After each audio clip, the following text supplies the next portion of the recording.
Sabahleyin yağmurlu hem rüzgarlı havadan sonra Savhoz mikrorayonun yaşayanları evlerinin örtülerini kendi kuvvetlerinden düzmeye başladılar.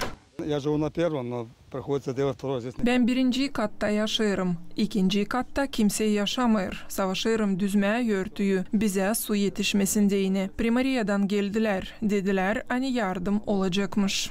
Şifirleri rüzgar aldı, su içeri girdi. Bu su kötü havanın sonuçları için Savhoz mikrorayonun yaşayanı Vasilisa anladır. Onun ailesi örtüyü düzdü tez. Çünkü sinoptiklerin haberlerine göre ertesi gece tabir büyük yağmur vardı nasıl yağsın.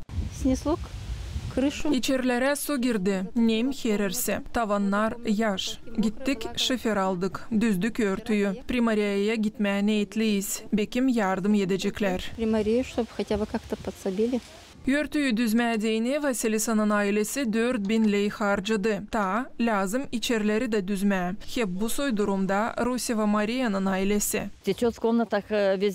Su akıyor içeri. Hererde tekne koyduk. Kızımız Primariyaya gitti. Demişler hani birkaç şifir verecekler. Ama ne fayda bundan? Yarım örtüyü rüzgar aldı. Ne kaldı? O şifirlerde yeminim hani kötü halda bulunurlar.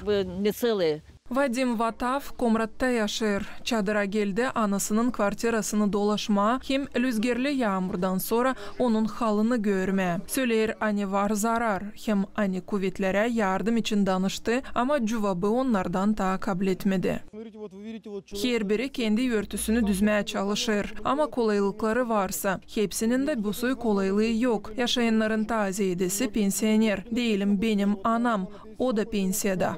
Budjakskaya, Mira hem Proyezdnaya sokaklarında kimi evlerin örtülerine zarar oldu. Bütünden kasabada büyük rüzgar 350 şifir aldı. Kimi evlere su girdi. Ağaçların dalları kırıldı. Kimi ağaçları yere yıktı. Bundan kara parklara, yollara zarar oldu. Zararın sayısı yakın 700.000 lei, söyledi çadırın başı Anatoly Topal.